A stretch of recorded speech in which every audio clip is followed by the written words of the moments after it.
Ada seorang ulama besar di kota Basrah, Irak. Dia bernama Imam Al-Hasan Al-Basri. Kalau dalam kitab kita membaca Waqala Al-Hasan, yang dimaksud Hasan adalah Al-Imam Al-Hasan Al-Basri. Dia punya seorang tetangga, non-muslim, tidak seagama, tidak seakidah dengannya. Lalu kemudian suatu ketika Imam Al-Hasan Al-Basri sakit. Maka tetangganya ini datang menjenguk. Ketika dia masuk ke dalam ruang tamu, dia temukan tidak ada Imam Al-Hasan Al-Basri. Kemana Hasan? Hasan ada di kamarnya. Maka tetangga ini pun masuk ke dalam kamarnya, berharap semoga engkau tetangga yang kita sudah lama berteman baik, engkau dalam keadaan sehat walafiat, mudah-mudahan diberikan Tuhan kesembuhan. Baiklah wahai saudaraku, mungkin kau tidak seakidah denganku, tidak seagama, tapi kita adalah sama-sama manusia, tinggal di satu negeri yang sama, berdekatan rumah, bertetangga. Tidak mungkin saudaraku yang jauh di sana walaupun seagama akan datang menolong saat kematianku tiba.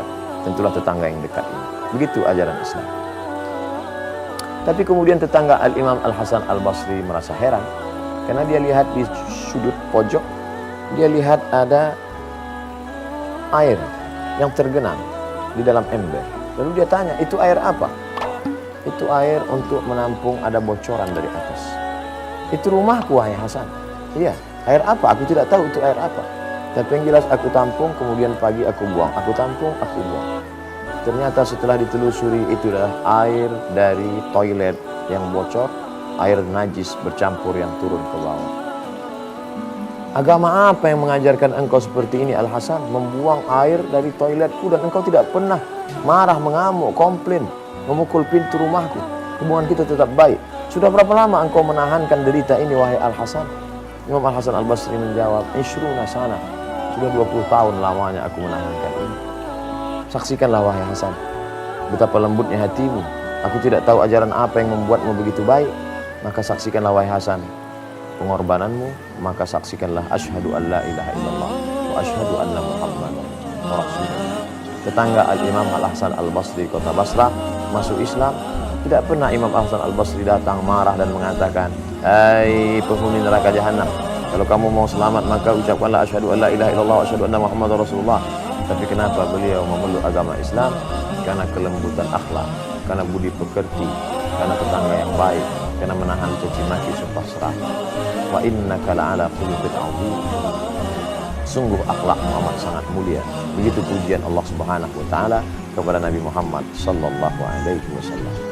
Apa yang dilakukan oleh Al-Imam Al-Hasan Al-Basri selama 20 tahun ini, dari mana dia ambil?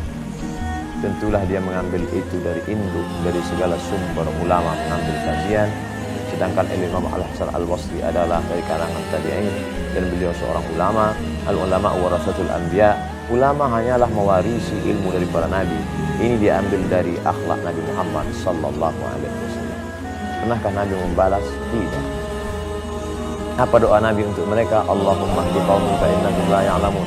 Berikan mereka hidayah karena mereka berbuat karena tidak tahu. Pernahkah Nabi membalas? Tidak. Nabi senantiasa mendoakan menebarkan kebaikan. Wa ma arsalnaka illa rahmatan lil alamin. Agama yang kita anut adalah Islam. Terambil dari kata salam, kedamaian. Allah yang kita sembah di antara Asmaul Husna bernama As-Salam. Allahumma antas salam. Ucapan yang diucapkan oleh para malaikat menyambut kita di pintu surga. Salamun alaikum tibtum. Ucapan yang diucapkan Allah untuk mereka, salamun qaulan min rabbir rahim. Siapa itu muslim? Man salimal muslimun, selamat orang lain min lisan, dari lidahnya, wa yadih, dan dari tangannya. Nabi Muhammad SAW mencontohkan dalam hidupnya, diikuti oleh para sahabat sampai kepada Imam Al-Hasan Al-Basri. Masih adakah tersisa ajaran itu sampai hari ini? Kisah ini semoga tidak hanya sebatas torehan pena di atas kertas, tapi ada aplikasinya dalam kehidupan nyata.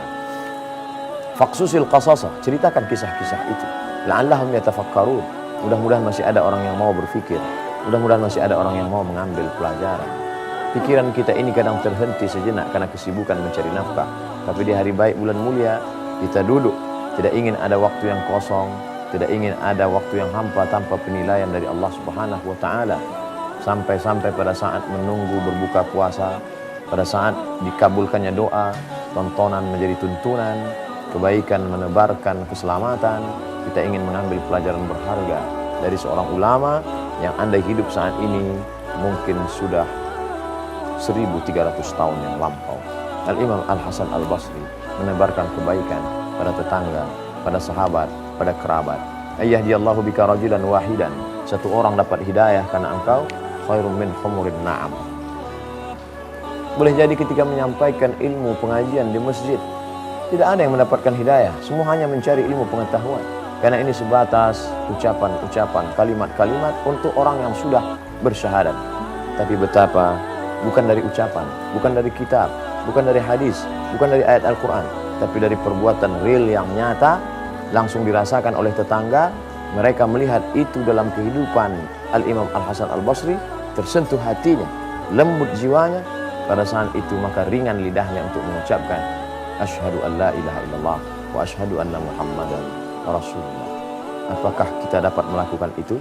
Jangan dijawab dengan lidah, karena begitu mudah menggerakkan anak lidah. Tapi mari kita aplikasikan dalam kehidupan nyata sehari-hari, sehingga ada orang-orang yang keras hatinya, dendam kesumat, marah, tapi begitu datang sesuatu yang lembut, maka kelembutan dari hati itu akan ke hati juga sampai. Bicara dari mulut akan ke mulut juga pergi. Lisanul hal, perbuatan afsah min lisanil maqal, lebih menyentuh daripada ucapan. Semoga perbuatan Al-Imam Al-Hasan Al-Basri dapat kita warisi di zaman modern. Bermanfaat insyaallah. Terima kasih. Wassalamualaikum warahmatullahi wabarakatuh. Assalamualaikum warahmatullahi wabarakatuh. Hai sahabat religiwan semuanya, semoga usia bertambah, istiqomah juga semakin bertambah, amal bertambah, maka bertambah pula kesiapan kita untuk tetap menebar kebaikan. Assalamualaikum warahmatullahi wabarakatuh.